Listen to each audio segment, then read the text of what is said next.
community who's going to share her story about her own brother and her loss, Billy Joe.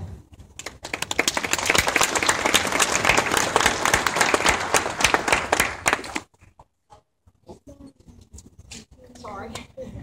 I was asked to speak today, and without any hesitation, I accepted. I'm a Gold Star family member, more specifically, a sister.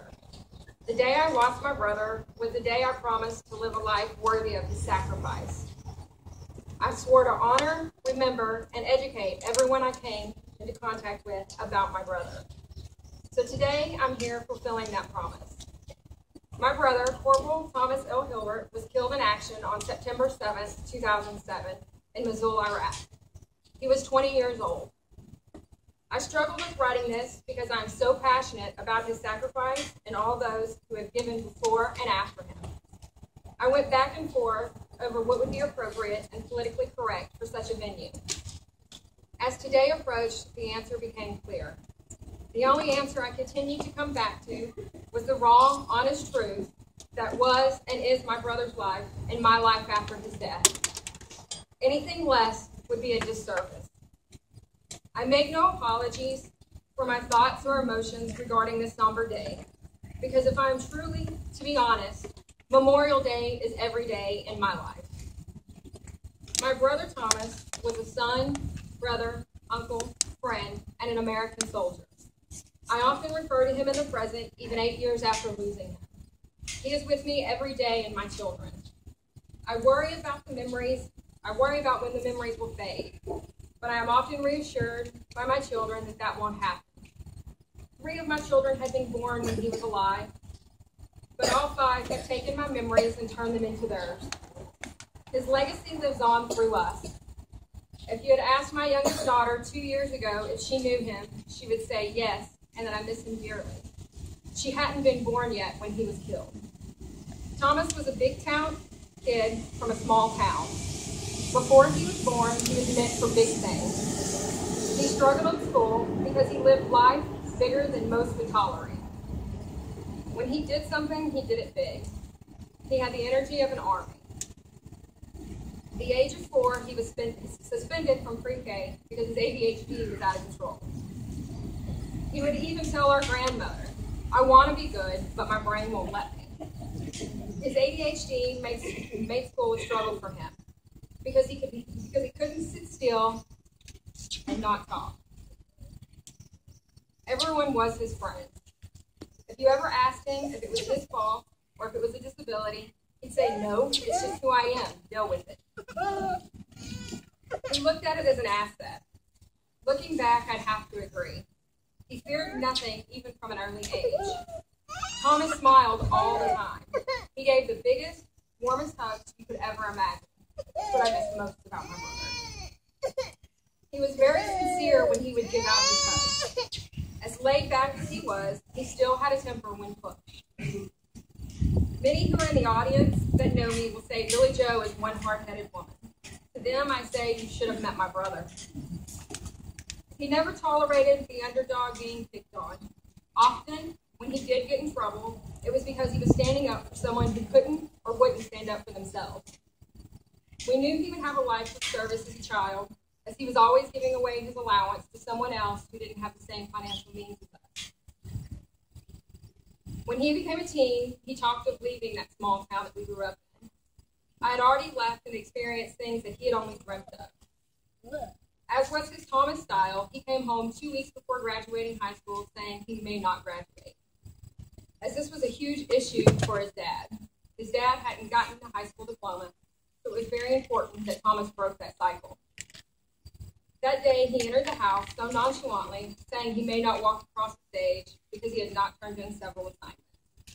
I, being the exact opposite of him, normally would have fussed at him about the dilemma he had put himself in.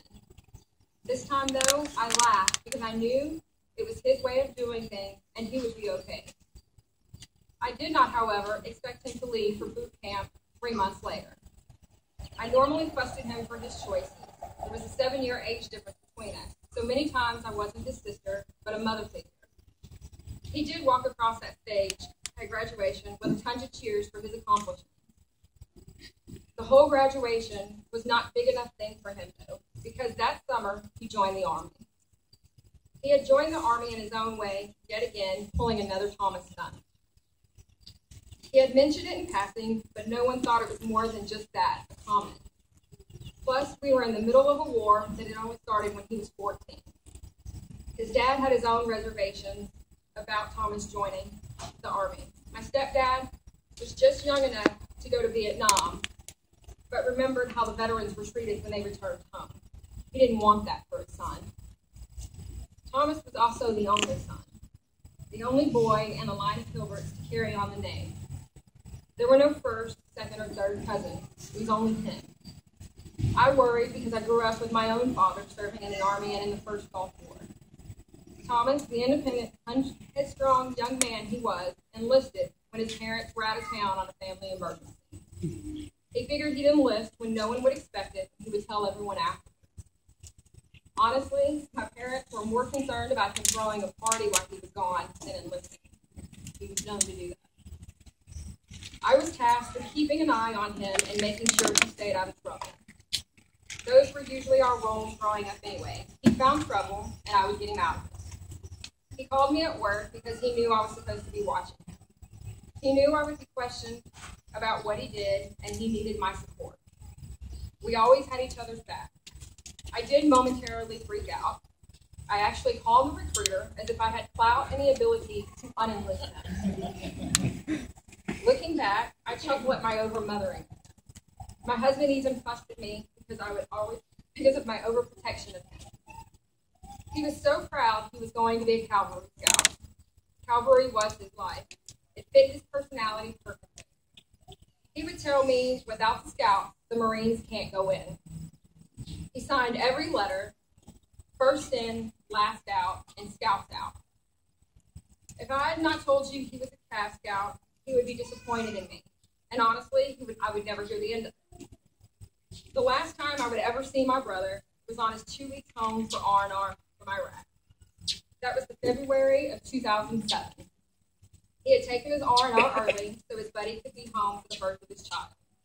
We had a blast those 2 weeks. He let me drive his precious new Volkswagen Jetta GL. He never let anybody drive that car, by the way, and I found it exciting because I drove him anyway. He loved that car.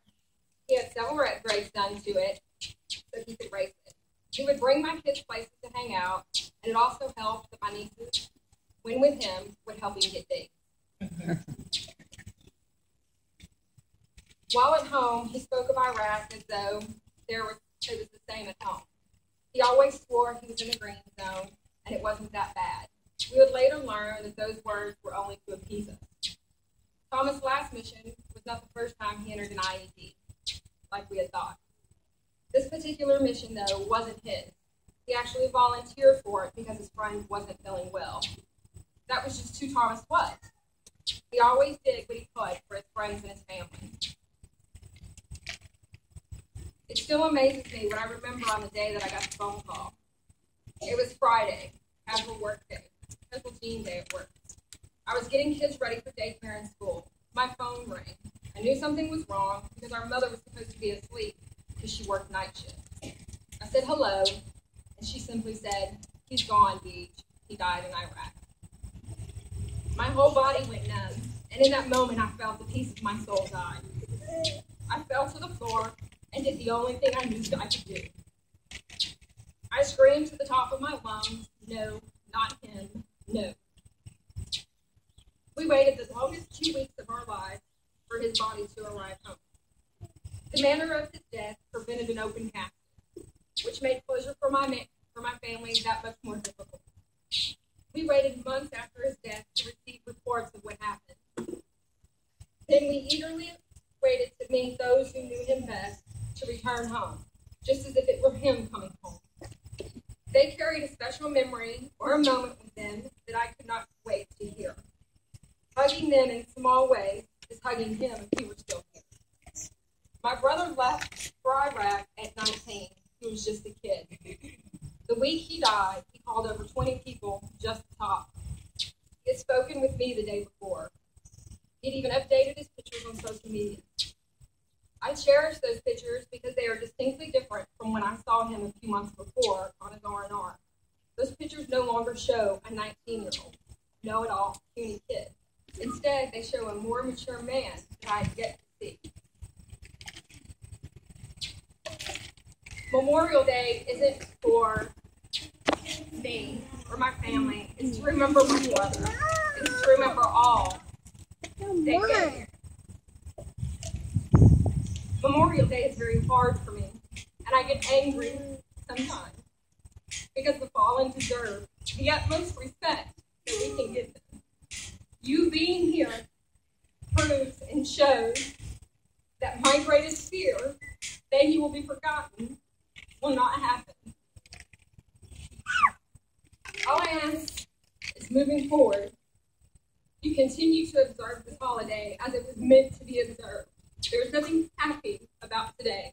Today is a somber day meant to remember those who gave everything so that we may be here and sit here and enjoy our time off.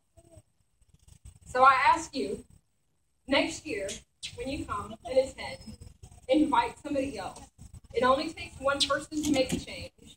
And if we are each that one person, more and more people will participate.